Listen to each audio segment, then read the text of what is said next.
சித்தருக்கெல்லாம் சித்தர் சிவனே போற்றி. நம்மளோட பதிவுகள்ல இதுவரைக்கும் 12 ராசிகளுக்குமான செப்டம்பர் மாத ராசி பலன்களை பார்த்துட்டு வந்தோம். இனி வரக்கூடிய பதிவுகள்ல 12 ராசிகளுக்குமான செவ்வாய் பயிற்சி பலன்களை பார்க்க இருக்கிறோம். செவ்வாய் பயிற்சியை பத்தி நம்ம எதுக்காக பார்க்கணும்? சனி பயிற்சி நமக்கு ரொம்பவே முக்கியம். ராகு கேதுக்களோட பயிற்சியும் ரொம்ப முக்கியம். அதே போல குரு பகவானோட குரு பயிற்சியும் ரொம்ப முக்கியமானது அப்படின்னு சொல்லலாம். ஒரு சில நேரங்கள்ல சுக்கிர பகவானோட சுக்கிர பயிற்சிக்கும் நம்ம முக்கியத்துவம் கொடுக்கணும் அப்படின்னு சொல்லலாம். ஆனா இந்த செவ்வாய் பயிற்சிக்கு நம்ம எதுக்கு இவ்வளவு முக்கியத்துவம் கொடுக்கணும்? செவ்வாய் பகவானோட பயிற்சியால நம்ம வாழ்க்கையில என்ன மாற்றங்கள் வந்துட போகுது? எதுக்காக எல்லா ஜோதிடர்களும் தேவையில்லாம இந்த செவ்வாய் பயிற்சிக்கு இவ்வளவு முக்கியத்துவம் கொடுக்கறாங்க அப்படின்னு கேட்டீங்கன்னா, ஜோதிடத்தை பொறுத்த வரைக்கும் ராசி கட்டத்துல இருக்கிற 9 கிரகங்களோட சின்ன அசைவுகள் கூட நம்ம வாழ்க்கையில பெரிய மாற்றங்கள் அப்படிங்கறத கண்டிப்பா ஏற்படுத்தும். அதுலயும் முக்கியமா ஒரு சில கிரகங்களோட பயிற்சி ஒரு சில ராசிக்காரங்களுக்கு கோடீஸ்வர யோகத்தை ஏற்படுத்தி கொடுக்கும். நாட்டையே ஆளக்கூடிய அளவுக்கு ராஜ யோகத்தை ஏற்படுத்தி கொடுக்கும். ஒரு சில கிரகங்களோட பயிற்சி கோடீஸ்வரனா இருக்கிறவனை குப்பைமேட்ல தள்ளி அவன் வாழ்க்கையவே அழிச்சு விட்டுரும் அப்படிங்கறதையும் ஞாபகத்துல வச்சுக்கோங்க. இதனால இது சாதாரண செவ்வாய் பயிற்சி தானே அப்படின்னு கடந்து போகாம உங்களோட ராசிக்கு இந்த செவ்வாய் பயிற்சி என்ன மாதிரியான மாற்றங்களை கொடுக்கும், ஏதாவது பாதிப்புகளை கொடுக்குமா அப்படிங்கறத தெரிஞ்சுக்கிறதுக்கு முயற்சி பண்ணுங்க. அதுலயும் முக்கியமா இந்த செவ்வாய் பயிற்சி உங்களுக்கு ஏதாவது பாதிப்புகளை கொடுக்கும் அப்படின்னா அந்த பாதிப்புகளை எப்படி குறைக்கலாம் அப்படிங்கறதையும் நீங்க கண்டிப்பா தெரிஞ்சே ஆகணும். அதுலயும் முக்கியமா இந்த செவ்வாய் பகவானை பொறுத்த வரைக்கும் இவரை பூமி காரகன் அப்படின்னு சொல்லுவாங்க, ரத்த காரகன் அப்படின்னு சொல்லுவாங்க, சகோதர காரகன் அப்படின்னு சொல்லுவாங்க. புரியுற மாதிரி சொல்லணும் அப்படின்னா, நீங்க சொந்தமா ஒரு கிரவுண்ட் இடம் வாங்கி வீடு கட்டணும் அப்படின்னு நினைச்சா கூட செவ்வாய் பகவான் பலமா இருந்தா மட்டும்தான் உங்களால வீட்டை கட்ட முடியும். ஒருவேளை உங்களோட ஜென்ம ஜாதகத்துல செவ்வாய் பகவான் பலம் இழந்து போய் இருக்காரு அப்படின்னா உங்களால சாகுற வரைக்கும் சொந்தமா நிலம் வாங்கி வீடு கட்டவே முடியாது. ஒருவேளை கடனை உடனே வாங்கி யாராவது ஹெல்ப் பண்றாங்க வீடு கட்டிட்டு அப்படின்னாலும் அந்த வீட்டுல உங்களால நிம்மதியா வாழவே முடியாது. அதே போல ஒரு சில ராசிக்காரங்களை எடுத்துக்கிட்டோம் அப்படின்னா அவங்களுக்கு நிறைய பூர்வீக சொத்துக்கள் இருக்கும். தாத்தாவோட பூர்வீக சொத்து, அப்பாவோட பூர்வீக சொத்து அப்படின்னு நிறைய சொத்துக்கள் இருக்கும். ஆனா அந்த சொத்துக்களை இவங்க அனுபவிக்கணும் அப்படின்னா செவ்வாய் பகவான் மனசு வச்சா மட்டும்தான் அந்த சொத்துக்களை இவங்களால அனுபவிக்க முடியும். இவங்களோட ஜென்ம ஜாதகத்துல எல்லா கிரகங்களும் ரொம்ப பலமா இருக்குது. ஆனா செவ்வாய் பகவான் மட்டும் கெட்டு போய் இருக்காரு அப்படின்னா பூர்வீக சொத்துக்களை இவங்களால அனுபவிக்கவே முடியாது. அதையும் மீறி இவங்க அந்த சொத்துக்களை அனுபவிக்கணும் அப்படின்னு நினைச்சாங்க கண்டிப்பா நீதிமன்ற வழக்குகள், கோர்ட்டு கேஸ் இந்த மாதிரியான அலைச்சல்களை கண்டிப்பா சந்திப்பாங்க. அதே போல செவ்வாய் பகவான் ரத்த காரகன் அப்படிங்கறதால ஒருத்தரோட ஜாதகத்துல செவ்வாய் பகவான் வலுவா இருக்காரு அப்படின்னா அவங்க மருத்துவர் ஆகக்கூடிய யோகத்தை செவ்வாய் பகவான் ஏற்படுத்தி கொடுப்பார். மிகச்சிறந்த அறுவை சிகிச்சை நிபுணராக ஆகக்கூடிய யோகத்தையும் செவ்வாய் பகவான் ஏற்படுத்தி கொடுப்பார். அதுவே ஒருத்தரோட ஜாதகத்துல செவ்வாய் பகவான் பலம் இழந்து பாவ கிரகங்களோட பார்வையில இருக்காரு அப்படின்னா அந்த ஜாதகருக்கு தொடர்ச்சியான ரத்த காயங்கள் அப்படிங்கறத கொடுத்துக்கிட்டே இருப்பார். திடீர் விபத்துக்கள் அப்படிங்கறத கொடுத்துக்கிட்டே இருப்பார். ரத்த கொதிப்பு, ரத்தம் சம்பந்தமான வியாதிகள், ரத்த சோகை இந்த மாதிரியான பாதிப்புகளையும் ஜாதகருக்கு கொடுப்பார். ஒரு சில நேரங்கள்ல உங்க குடும்பத்துல அகால மரணங்கள் நடக்கிறதுக்கு கூட செவ்வாய் பகவான் தான் காரணமா இருப்பாரு அப்படிங்கறதையும் ஞாபகத்துல வச்சுக்கோங்க. அதே போல இந்த செவ்வாய் பகவான் சகோதர காரகன் அப்படிங்கறதால செவ்வாய் பகவான் ஒரு ஜாதகத்துல வலுவா இருக்காரு அப்படின்னா சகோதரர்கள் மூலமா நல்ல விதமான உதவிகள் அந்த ஜாதகருக்கு கிடைக்கும். அந்த ஜாதகருக்கு ஏதாவது பிரச்சனைகள் வருது அப்படின்னா சொந்த பந்தங்கள் வந்து நிக்கிறதுக்கு முன்னாடியே சகோதரர்கள் வந்து நிப்பாங்க. செவ்வாய் பகவான் பலமா இருக்கிற ஒரு சில ஜாதகர்கள் தங்களோட சகோதரர்கள் மூலமாகவே வாழ்க்கையில பெரிய அளவிலான முன்னேற்றத்தையும் அடைவாங்க. அதுவே ஒருத்தரோட ஜென்ம ஜாதகத்துல செவ்வாய் பகவான் பலம் இழந்து போய் இருக்கிறாரு அப்படின்னா அவங்களுக்கு சகோதரர்கள் மூலமா எந்த வகையிலும் லாபங்கள் அப்படிங்கிறது இருக்காது. பெரும்பாலான நேரங்கள்ல சகோதரர்கள் மூலமாவே பிரச்சனைகளையும் நெருக்கடிகளையும் சந்திப்பாங்க. ஒரு சிலருக்கு சகோதரர்கள் கூட பெரிய அளவிலான சண்டை சச்சரவுகள் ஏற்பட்டு குடும்பம் பிரிஞ்சு போகக்கூடிய ஒரு சூழல் கூட ஏற்படும். இதெல்லாம் விட முக்கியமா ஒருத்தரோட ஜாதகத்துல செவ்வாய் பகவான் கெட்டு போய் இருக்கிறாரு அப்படின்னா அவங்களுக்கு எத்தனை சகோதரர்கள் இருந்தாலும் சரி ஆபத்தான காலங்கள்ல அவங்க மூலமா ஒரு நயா பைசா அளவுக்கு கூட இவங்களுக்கு உதவிகள் அப்படிங்கிறது கிடைக்காது. சகோதரர்கள் எல்லாருமே இவங்க கிட்ட இருந்து எதையாவது புடுங்க முடியுமா அப்படின்னு தான் முயற்சி பண்ணுவாங்க. அவங்க மூலமா இவங்களுக்கு ஒரு பைசா கூட பிரயோஜனம் அப்படிங்கிறது இருக்காது.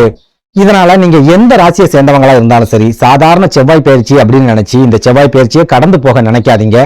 குரு பயிற்சிக்கும் சனி பயிற்சிக்கும் ராகு கேதுக்களோட பயிற்சிக்கும் எந்த அளவுக்கு முக்கியத்துவம் கொடுக்குறீங்களோ அதே அளவுக்கான முக்கியத்துவத்தை இந்த செவ்வாய் பயிற்சிக்கு நீங்க கண்டிப்பா கொடுக்கணும். இந்த செவ்வாய் பயிற்சி அடுத்து வரக்கூடிய 55 நாட்களுக்கும் உங்க வாழ்க்கையில என்ன மாதிரியான தாக்கங்களை ஏற்படுத்தும் அப்படிங்கறதையும் நீங்க கண்டிப்பா தெரிஞ்சுக்கணும். அதுலயும் முக்கியமா துலா ராசியை பொறுத்த வரைக்கும் உங்க ராசிக்கு தனாதிபதியும் செவ்வாய் பகவான் தான், கலத்திரக்காரகனும் செவ்வாய் பகவான் தான் அப்படிங்கறதால செவ்வாய் பகவானோட சின்ன அசைவுகள் கூட உங்க குடும்ப வாழ்க்கையில பெரிய அளவிலான தாக்கத்தை ஏற்படுத்தும். பண வரவு உங்களுக்கு வர்றதுலயும் நிறைய ஏற்ற இறக்கமான ஒரு சூழலை ஏற்படுத்தும் அப்படிங்கறத ஞாபகத்துல வச்சுக்கோங்க.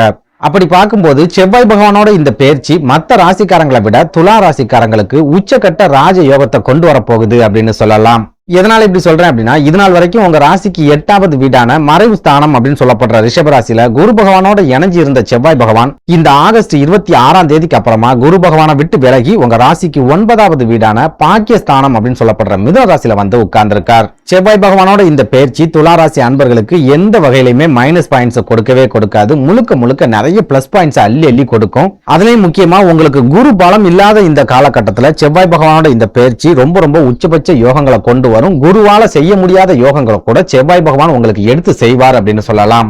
அதாவது பாகிஸ்தானத்துல இருக்கிற செவ்வாய் பகவான் துளாராசி அன்பர்களுக்கு திருமண யோகங்களை கொடுப்பார். திருமணம் முடிக்கிறதுக்கான வாய்ப்புகளை ஏற்படுத்தி கொடுப்பார்.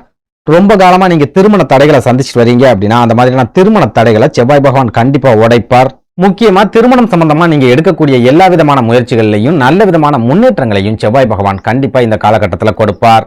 அதே சமயம் குரு பலம் இல்லாம இருக்காரு, குரு அஷ்டமஸ்தானத்துல இருக்காரு, இந்த சமயத்துல நம்ம திருமணம் முடிக்கலாமா அப்படின்னு கேட்டீங்கன்னா, நீங்க தொடர்ச்சியா திருமண தடைகளை சந்திச்சுக்கிட்டே வரீங்க, உங்க ஏஜ் 35+ போயிடுச்சு அப்படின்னா இந்த செவ்வாய் பயிற்சி காலகட்டத்துல நீங்க கண்டிப்பா திருமணத்தை முடிச்சிருங்க. எந்த காரணத்துக்காகவும் வெயிட் பண்ணிட்டு இருக்காதீங்க. சப்போஸ் இப்பதான் வரன் பார்க்க ஆரம்பிச்சிருக்கீங்க, உங்களுக்கு நல்ல நல்ல வரன்கள் வருது அப்படின்னா அந்த வரன்கள் சம்பந்தமான பேச்சுவார்த்தையை நீங்க தாராளமா தொடங்கலாம். ஆனா திருமணத்தை மட்டும் வரப்போற குரு பயிற்சிக்கு அப்புறமா, அதாவது 2025க்கு அப்புறமா நடத்துற மாதிரி பாத்துக்கலாம். அதுலயும் முக்கியமா உங்களோட ஜென்ம ஜாதகத்துல குரு பகவான் நல்ல வலுவான ஒரு அமைப்புல இருக்காரு அப்படின்னா தற்சமயம் குரு பகவான் அஷ்டமஸ்தானத்துல இருக்கிறத பத்தி நீங்க கவலைப்பட வேண்டிய தேவையே இல்ல.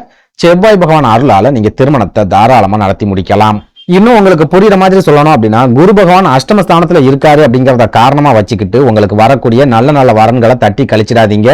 களத்திரக்காரகன் செவ்வாய் பகவான் பாக்கியஸ்தானத்துல ரொம்ப ஸ்ட்ராங்கா உட்கார்ந்துருக்காரு அப்படிங்கறத மனசுல வச்சுக்கிட்டு திருமணம் சம்பந்தமான பேச்சுவார்த்தைகளை ரொம்ப தைரியமா தொடங்குங்க. அடுத்ததா குடும்ப வாழ்க்கையை எடுத்துக்கிட்டோம் அப்படின்னா, செவ்வாய் பகவான் தான் உங்க குடும்ப ஸ்தானத்துக்கும் அதிபதி அப்படிங்கறதால அவர் பாக்கியஸ்தானத்துல இருக்கக்கூடிய இந்த 45 நாட்களும் குடும்ப வாழ்க்கையில நல்ல விதமான மகிழ்ச்சியையும் சந்தோஷத்தையும் செவ்வாய் பகவான் கண்டிப்பா கொடுப்பார். கணவன் மனைவிக்கிடையே தொடர்ச்சியான சண்டை சச்சரவுகள் இருக்குது, ஏதாவது மனக்கசப்புகள் இருந்துகிட்டே இருக்கு, ஒருத்தர் சொல்றதை இன்னொருத்தர் புரிஞ்சிக்கவே மாட்டேங்கிறாங்க, இந்த மாதிரியான பிரச்சனைகள் ஏதாவது உங்க குடும்ப வாழ்க்கையில இருக்குது அப்படின்னா இந்த செவ்வாய் பயிற்சிக்கு அப்புறமா அந்த மாதிரியான பிரச்சனைகள் எல்லாம் படிப்படியா விலகும். குடும்பத்துக்கிட்ட இருந்தும் உங்க வாழ்க்கை துணை கிட்ட இருந்தும் நல்ல விதமான ஆதரவு அப்படிங்கிறது இந்த 45 நாட்கள்ல உங்களுக்கு கண்டிப்பா கிடைக்கும். உலகமே உங்களை எதிர்த்தாலும் உங்க குடும்பம் உங்களுக்கு ஆதரவா நிக்கிறத நீங்க கண்கூடா பார்க்கக்கூடிய ஒரு காலகட்டமாகவும் இந்த செவ்வாய் பயிற்சி காலகட்டம் இருக்கும் அப்படின்னு சொல்லலாம்.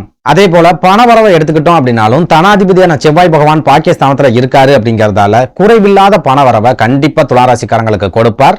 நீங்க சொந்த தொழில் செஞ்சுக்கிட்டு இருந்தாலும் சரி, அல்லது வியாபாரம் பார்த்துக்கிட்டு இருந்தாலும் சரி, அப்படி இல்லைன்னா கூலி வேலைகளுக்கு போய்கிட்டு இருந்தாலும் சரி, அடுத்து வரக்கூடிய 45 நாட்களும் உங்க கைகளில் பண புழக்கம் அப்படிங்கிறது கட்டாயமா இருக்கும். பெரிய அளவுல பண நெருக்கடிகள் இல்லாம உங்க குடும்பத்துக்கு தேவையான ஒரு சில பொருட்களை நீங்க விரும்பி வாங்கக்கூடிய ஒரு காலகட்டமாகவும் இந்த செவ்வாய் பயிற்சி காலகட்டம் இருக்கும் அப்படின்னு சொல்லலாம். அடுத்ததா படிக்கிற மாணவர்களை எடுத்துக்கிட்டோம் அப்படின்னா, செவ்வாய் பகவான் பாகிஸ்தானத்துல இருக்கக்கூடிய இந்த 45 நாட்களும் உங்க மனசு ரொம்ப லேசா இருக்கும். உங்க மனசுல இருக்கக்கூடிய பாரங்கள் எல்லாம் கொஞ்சம் கொஞ்சமா குறைஞ்சிடும். படிப்புல உங்களோட கவனம் கண்டிப்பா அதிகரிக்கும். எதிர்காலத்தை பத்தின சிந்தனைகள் உங்களுக்கு கண்டிப்பா இருந்துகிட்டே இருக்கும். எதிர்காலத்துல நம்ம என்ன செய்ய போறோம், என்னவா ஆக போறோம் அப்படிங்கறதுல கூட நீங்க தெளிவான முடிவுகளை எடுக்கக்கூடிய ஒரு காலகட்டமாவே இந்த 45 நாட்களும் இருக்கும் அப்படின்னு சொல்லலாம். அடுத்ததா துளாராசி பெண்களை எடுத்துக்கிட்டோம் அப்படின்னா, உங்களுக்கு இந்த செவ்வாய் பயிற்சி ரொம்ப ரொம்ப ஒரு அற்புதமான காலகட்டமா இருக்க போகுது அப்படின்னு சொல்லலாம். முக்கியமா குடும்ப தலைவிகளா இருக்கக்கூடிய துளாராசி பெண்கள் இந்த செவ்வாய் பயிற்சி காலகட்டத்துல ரொம்பவே மன மகிழ்ச்சியான ஒரு வாழ்க்கையை வாழ போறீங்க. குடும்ப வாழ்க்கையில இருந்துட்டு வரக்கூடிய நெருக்கடிகள் எல்லாம் முழுமையா விலக போகுது. உங்க வாழ்க்கை துணை உங்களை புரிஞ்சு நடந்துக்க ஆரம்பிப்பாங்க. உங்களோட குடும்ப வாழ்க்கையில உங்க பேச்சுக்கு சரியான மதிப்பும் மரியாதையும் இந்த காலகட்டத்தில் கண்டிப்பா கிடைக்கும். ஒரு சில துளாராசி பெண்களுக்கு வாழ்க்கை துணையோட சொந்த பந்தங்கள் கிட்ட இருந்தும் நல்ல விதமான உதவிகள் கிடைக்கக்கூடிய ஒரு காலகட்டமாவே இந்த செவ்வாய் பயிற்சி காலகட்டம் இருக்கும் அப்படின்னு சொல்லலாம். ஓப்பனா சொல்லணும் அப்படின்னா, சமீப காலமா மனசளவுல நிறைய நெருக்கடிகளையும் நிறைய மன அழுத்தங்களையும் சந்திச்சுட்டு வரக்கூடிய துளாராசிக்காரங்க அந்த மாதிரியான மன அழுத்தங்கள்ல இருந்து முழுமையா வெளியே வரக்கூடிய ஒரு அற்புதமான காலகட்டமா இந்த செவ்வாய் பயிற்சி காலகட்டம் இருக்கும் அப்படின்னு அடிச்சு சொல்லலாம். நன்றி, வணக்கம்.